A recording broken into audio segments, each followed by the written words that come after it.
memahami takdir itu tidak memahami logika. Memahami takdir itu dengan zikir. Nanti teman-teman kalau biasa melakukan zikir nafas ya, silahkan juga yang sudah punya buku lalu dibuka lalu ada praktek zikir nafas, silahkan. Nanti takdir itu akan terpahamkan, bukan memahami dalam artian logika. Dan pada akhirnya pemahaman yang paling membebaskan adalah bahwa sesungguhnya sejak awalnya kita telah bahagia. Itu yang kemarin kita. Dan sebenarnya gini Mas Jair, kalau kita belajar tasawuf, mari kita pahami timeline waktu itu. Kan kalau timeline waktu kan gini ujungnya. Itu makanya pikiran kita itu sebenarnya nggak bisa menjangkau hakikat dulu. Nggak bisa. Hakikat nanti juga nggak bisa kita jangkau. Makanya tafakkaru fi ayatillah.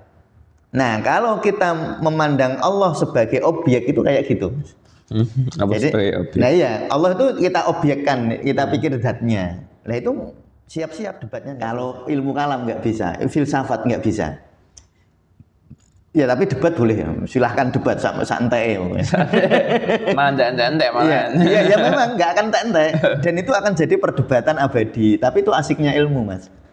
Nah hebatnya ketika kita berdebat, kita akan di dalam proses perdebatan yang indah itu akan menimbulkan cabang.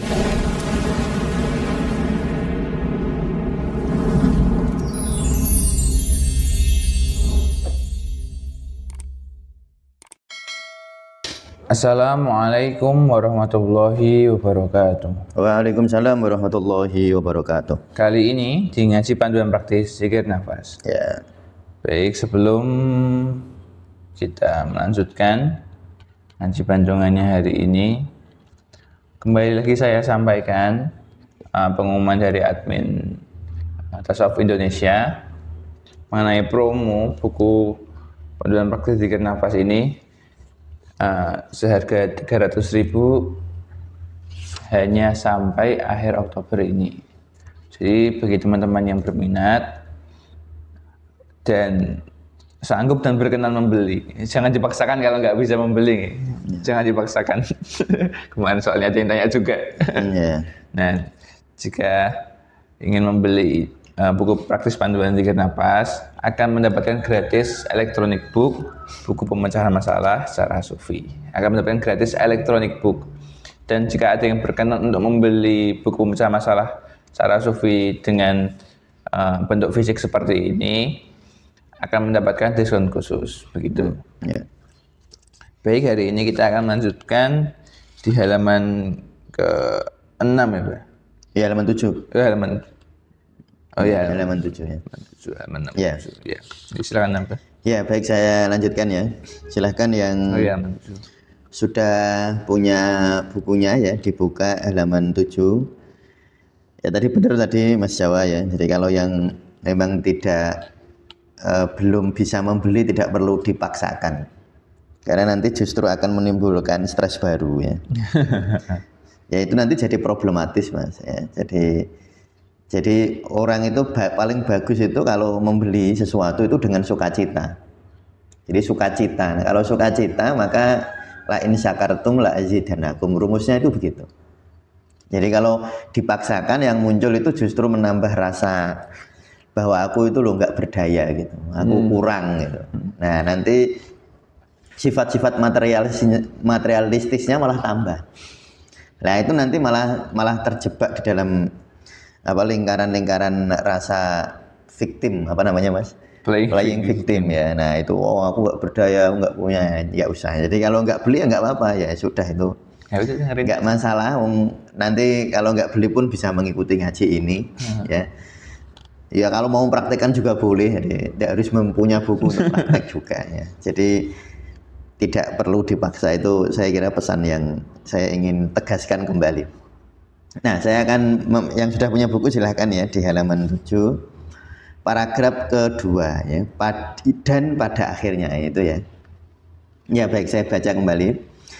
Dan pada akhirnya pemahaman yang paling membebaskan adalah bahwa sesungguhnya sejak awalnya kita telah bahagia. Itu yang kemarin kita sudah bahas ya. Bahwa memang sejak awalnya kita ini sudah bahagia atau telah bahagia, tetapi jangan dimana ini sudah dan telah itu selesai.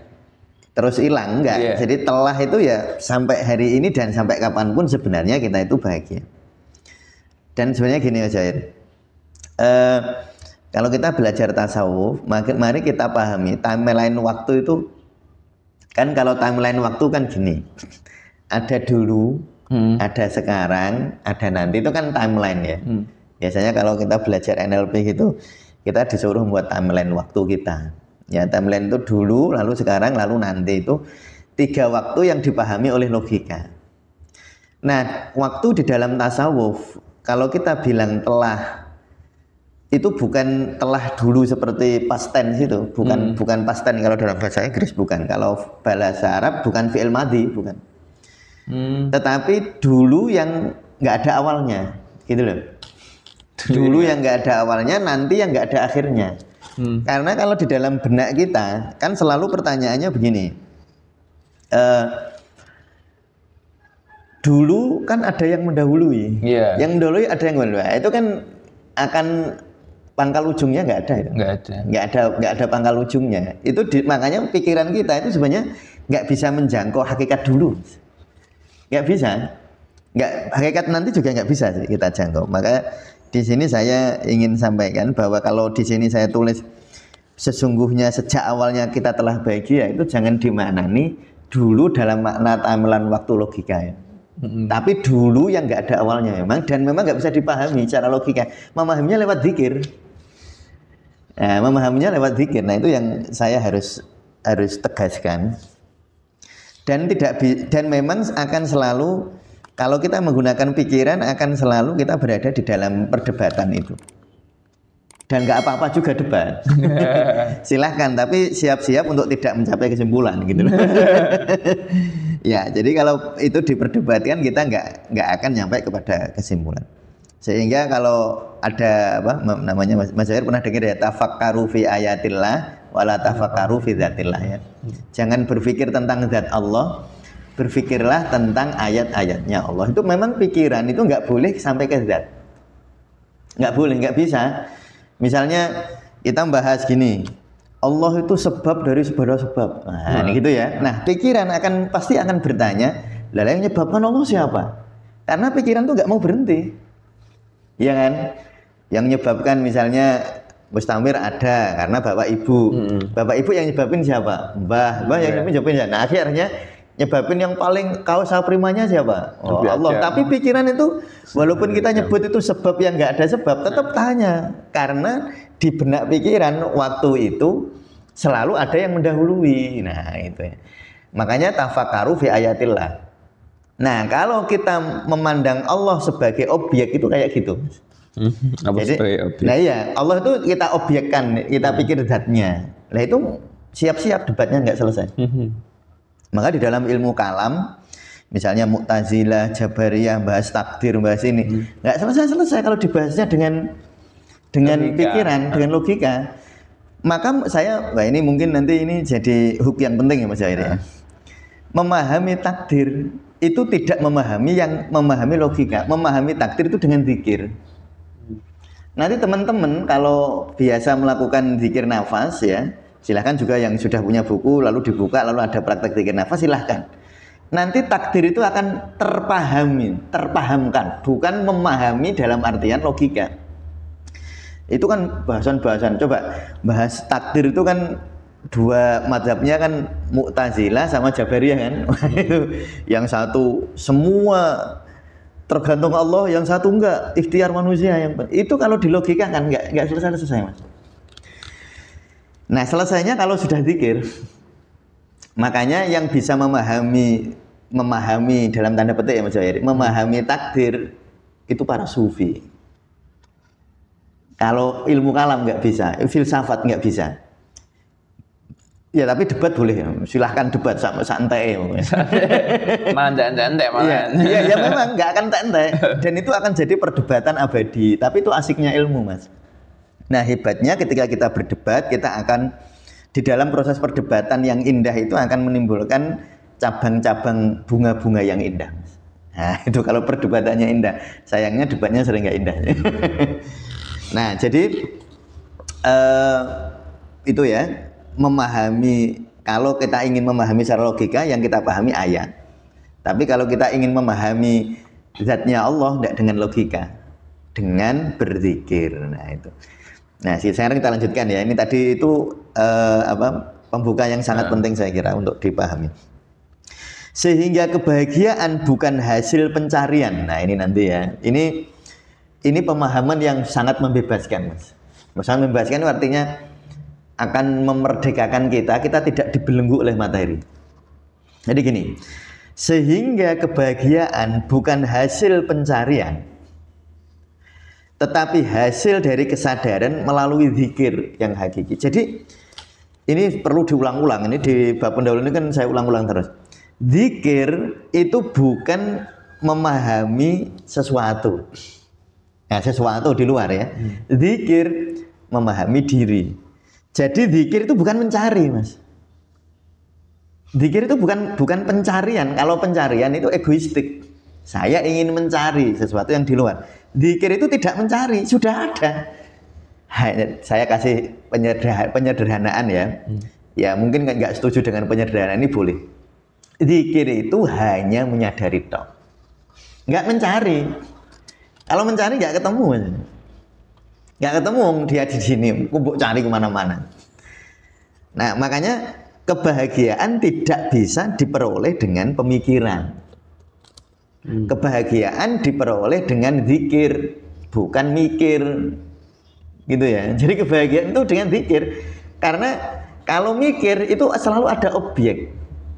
Nah, repotnya kita menganggap Allah itu objek ilmu pengetahuan, kan repot itu. Menjadikan Allah sebagai objek ilmu. Nah, yang jadi objek ilmu itu ayat, Mas. Oh, iya, ayat, baik ayat-ayat qauliyah maupun ayat-ayat kauniyah ayat. Tapi itu Allah tuh jangan mbok objeknya, mbok pahami seakan ketika kita memandang sesuatu objek, berarti sesuatu itu terkungkung di dalam ruang dan waktu. Betul? Iya. Iya, dia objek kok. Coba bayanginnya. Allah itu apa? Mesti lalu imajinasi kita akan membayangkan Allah itu berada di sebuah tempat dan ada di sebuah waktu. Nanti pertanyaannya begini, lah tempatnya yang buat siapa? Lah tempatnya itu yang buat siapa? Kan gitu, kan bingungnya nanti. Ya selalu bingung memang. Nah orang-orang sufi menerima kebingungan itu, Mas. Nah orang-orang sufi menerima bingung. Nggih ya Allah, pikiran saya memang bingung, ya, gitu. Jadi bingung itu sifat pikiran. Sifat pikiran memang harus bingung karena pikiran selalu mencari.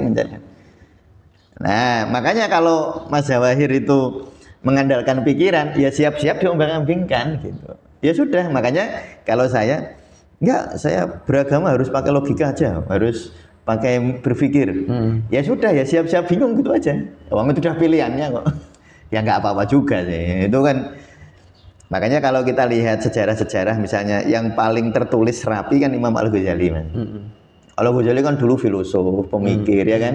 Lalu beliau kontemplasi, mengalami, ya kalau orang bilang sekarang mengalami pencerahan. Itu kan setelah jadi pemikir kan. Ya terus ya memang siap bingung lah. Bingungnya itu yang membawa kepada dalam tanda petik itu penyadaran tentang ketidakberdayaan pikiran itu. Lalu beliau mengalami pencerahan. Ya nggak apa-apa. Jadi kalau saya ada anak-anak muda yang ingin mencari Allah dengan pikirannya ya sudah ya. Kalau ngomong begitu silakan. Tapi ya siap-siap bahwa kamu nggak akan ketemu. Kamu akan ketemunya ayatnya Allah. Pikiran hanya bisa menjangkau ayat. Pikiran tidak bisa menjangkau zat. Ya itu. Nah, paradigma umum ya, saya lanjutkan. Paradigma umum mengajarkan bahwa kebahagiaan adalah hasil pencapaian. Jadi coba Mas Zawahir. Ini kan Mas Zawahir mungkin membayangkan saya bahagia kalau wisuda. Nah, ya kan? Jadi berarti kebahagiaan adalah akibat. Iya. Mas Zawahir wisuda lalu bahagia. Ya. Padahal kalau teori spiritual itu terbalik. Kalau kamu bahagia, maka kamu wisuda. Loh gitu. Kalau kamu bahagia, maka kamu wisuda. Nah coba ya, kenapa saya bilang begini?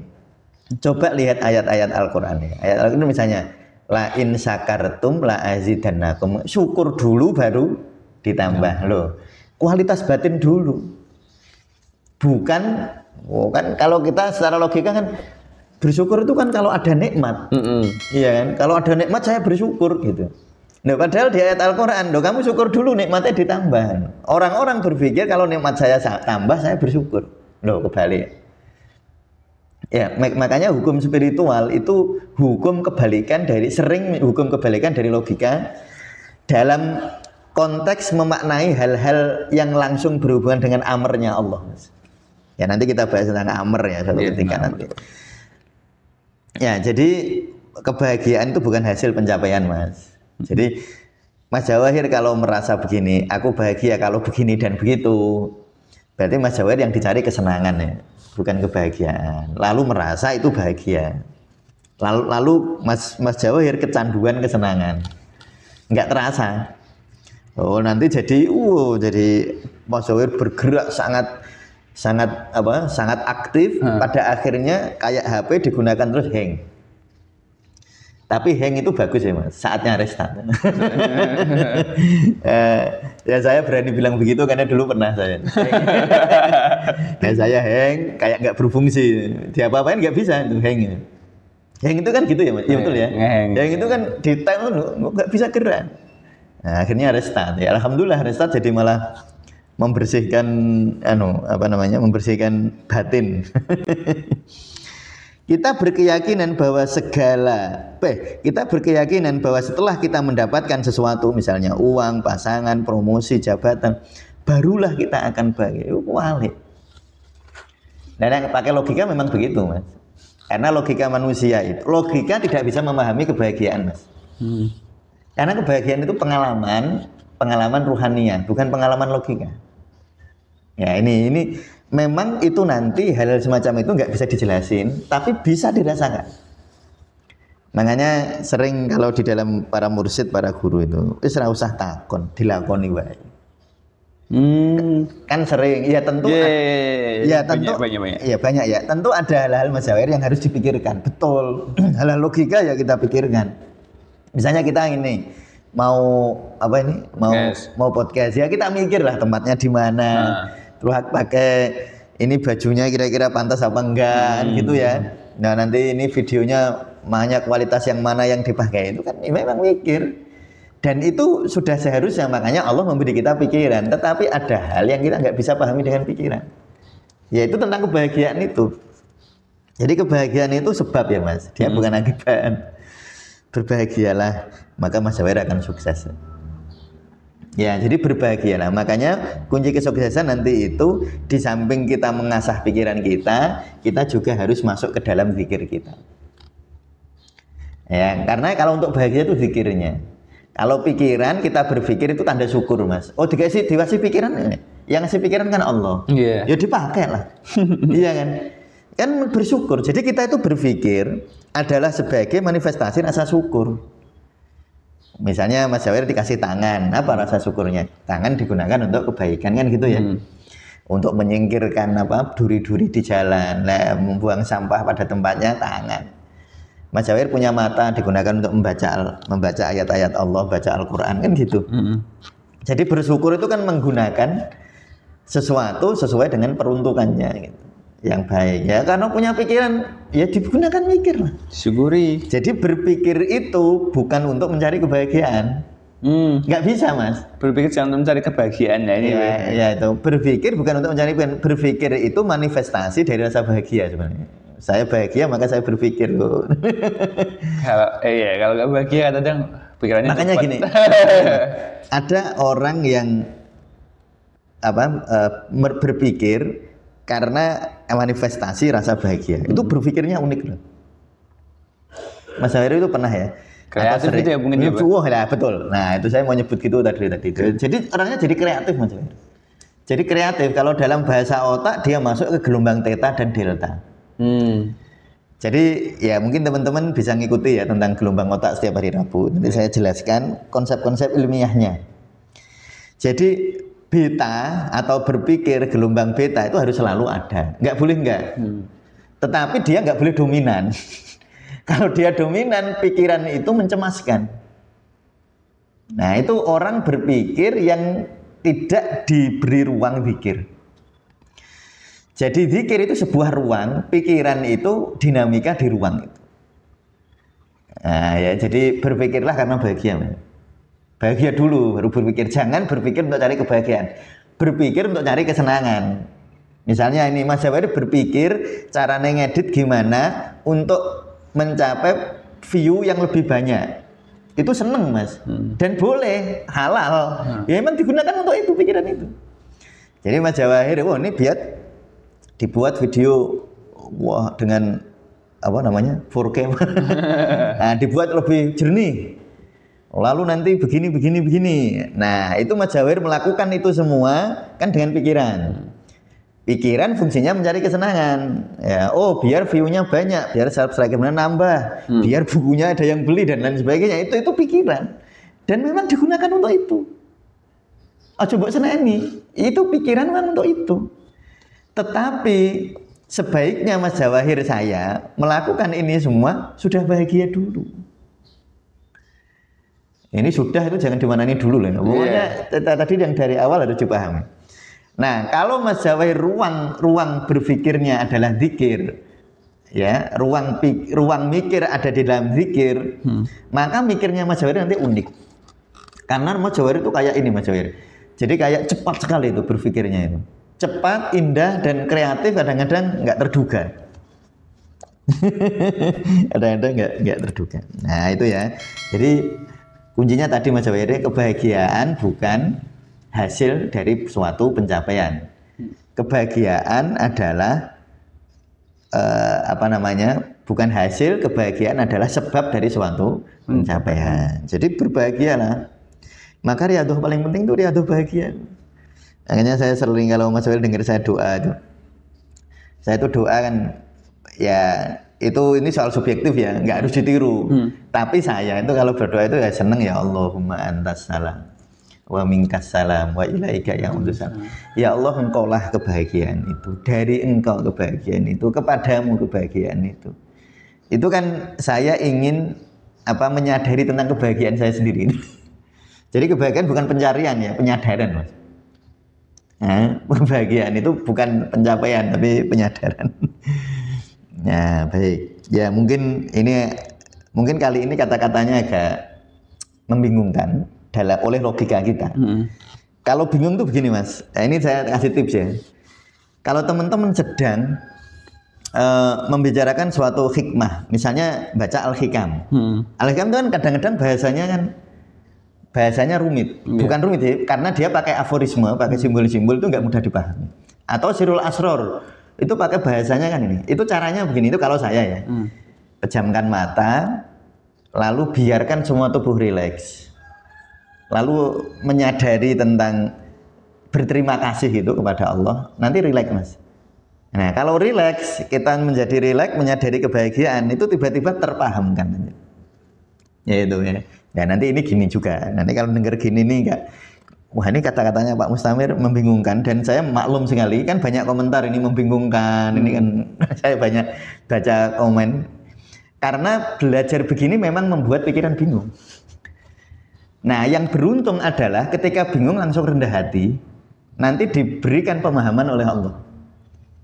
Nah, yang nggak beruntung, bingung putus asa, nah, sudah nggak beruntung. Memang begitu. Nah itu, dulu saya ngaji sama sama guru saya itu gitu Mas. Ya, wis bingung mir, nanya ke saya. Nah, sudah bingung belum gitu? Sudah Pak, ya bener berarti. Nanti terus apa bilang gini, biar kamu sadar bahwa pikiran itu tugasnya bingung nih. Nah, wis bingung berarti pikiranmu berfungsi. Ya sok guyon begitu apa? Ya itu begini Mas saya. Kenapa jok-jok begitu itu penting ya di dalam. Ya saya kan kalau sama Mas Jawahir sama teman-teman kan sok gitu. Yo bener nek bingung. Berarti pikirannya mikir. Berarti masih berfungsi, enggak apa-apa. Tetapi bingungnya, makanya bingung itu nanti membawa kita kepada apa sih? Membawa kesadaran tentang keterbatasan pikiran dulu. Nah nanti Mas Jawahir rendah hati seperti itu jadi. Nah kerendahan hati itu seperti Mas Jawahir mengosongkan gelas. Nanti kalau gelasnya kosong, bingung, kosong, ya Allah, nggak berdaya, nanti diisi Allah. Gitu ya. Namun sesungguhnya kebahagiaan bukanlah akibat dari suatu pencapaian, kebahagiaan adalah sebab dari suatu pencapaian. Ungkapan ini membalikkan logika secara revolusioner. Ya, memang logika kita mungkin hampir semua kita menganggap bahwa kebahagiaan itu hasil. Padahal kebahagiaan itu sebab. Kebahagiaan itu ruangnya. Kalau Mas Jawahir menyadari bahwa kesenangan itu diberi ruang kebahagiaan, maka kesenangan itu indah. Tapi kalau kesenangan tidak diberi ruang kebahagiaan, jadi nggak bahagia dulu, terus dia senengnya itu bahaya. Ini saya kasih contoh Mas Jawahir. Ya, jadi Mas Jawahir ya, kebahagiaan itu harus diberi ruang, kesenangan itu harus diberi ruang, namanya ruang kebahagiaan. Kalau tidak, maka kesenangan itu menderitakan. Nah, saya kasih contoh ya. Kesenangan kok bisa menderitakan? Iya bisa. Misalnya gini, contoh. Mas Jawahir seneng misalnya S3. S3 kan seneng jadi dokter ya. Ya, dokter kan seneng. Kalau ruangnya bukan kebahagiaan, seneng itu nanti membuat sombong. Nah, seneng itu nanti akan membuat Mas Jawahir jadi sombong. Dan sombong itu menderita, Mas. Loh, menderitanya sombong di mana? Mas Jawahir nanti jangan-jangan nanti ada yang melebihi saya ya. Loh, nanti jangan-jangan kedokteran saya ini disamai oleh dia ya, disamai oleh Mas Fatih ya. Menderita nggak kayak gitu? Menderita. Jadi seneng, atau orang misalnya kaya, misalnya dia jadi orang paling kaya sekampung nih, karena dia jadi YouTuber sukses. Terus dia tiba-tiba jadi orang paling kaya sekampung. Dengan penghasilan misalnya 100 juta per bulan, contoh. Nah, kalau itu dibarengi kebahagiaan itu indah. Kesenangannya akan membawa keberkahan bagi lingkungan. Tetapi jika itu tidak diwadahi, wadahnya bukan wadah kebahagiaan, dia nanti menderita. Jangan-jangan kampung ini orangnya ada yang nanti lebih kaya dari saya ini. Wah, jangan-jangan begitu nanti. Karena kalau orang tidak bahagia, Mas, itu paling seneng itu membanding-bandingkan. Paling seneng dia. Nah, membanding-bandingkan itu kan bisa membandingkan dengan yang atas, bisa membandingkan dengan yang bawah kan. Kalau membandingkan dengan yang bawah sombong, kalau membandingkan dengan yang atas iri dengki. Iri dengki putus asa. Makanya saya sebut kesenangan itu bisa menderitakan tuh gitu. Ya memang seneng itu menderitakan. Kalau kamu seneng karena membandingkan dirimu dengan orang lain, ya menderita. Membandingkan dengan yang atas kamu iri dengki, membandingkan dengan yang bawah kamu sombong, ya menderita, Mas. Tapi nanti beda ketika kesenangan itu dialami oleh orang yang bahagia. Jadi kebahagiaan itu ruang dari kesenangan. Ya, jadi ungkapan ini membalikkan logika secara rasional. Ini menunjukkan bahwa kebahagiaan adalah kondisi internal yang kita bawa, itu sudah bawaan. Wis mbok gowon cara aplikasi HP itu yang sudah dibawa. Nah, sudah dibawa, Mas. Enggak usah cari-cari. Itu sudah bawaan pabrik. Sudah bawaan pabrik. Energi yang memungkinkan kita untuk meraih pencapaian yang lebih efektif dan bermakna. Jadi saya itu sebenarnya gini bayangan saya, Mas. Tidak cuma efektif ya, Pak, kan bermakna. Bermakna. Nah, ini makna ini sebenarnya yang lebih ingin saya tekankan itu. Orang itu kalau bahagia, yang dilakukan itu efektif, Mas. Nah, coba ya. Ini contoh yang ya saya menemukan contoh yang baik. Mas Jawahir sudah seneng dulu sama matematika. Kira-kira belajar matematika gampang nggak? Gampang. Efektif banget. Karena sudah seneng duluan. Karena punya makna juga itu. Dan bagi dia begitu bermakna matematika itu. Dia sudah tahu betapa bermaknanya. Misalnya anak-anak ya, saya nyuruh santri nih, Anang beliin ini, uangnya 10.000, harganya 7.000, lalu dia mikir di jalan, susuknya berapa ya kembaliannya? 3.000. Ternyata penting ya matematika itu. Lalu dia seneng matematika. Nanti di sekolah dia jadi belajar itu seneng. Belajar itu mudah gitu. Makanya kalau ingin tahu kamu itu cerdas di bidang apa, itu gampang. Kamu itu senengnya apa? Senengnya pelajaran apa? Itu pelajaran yang paling kamu senengnya itulah bakatmu atau passionmu. Ya gitu ya. Jadi berbahagialah, Mas. Kalau orang Mas Jawahir bahagia itu insya Allah ikhtiar itu efektif dan penuh makna. Makanya Kalau orang itu menderita dulu, wah kecerdasannya menurun, Mas. Namun lebih dari sekedar sebab.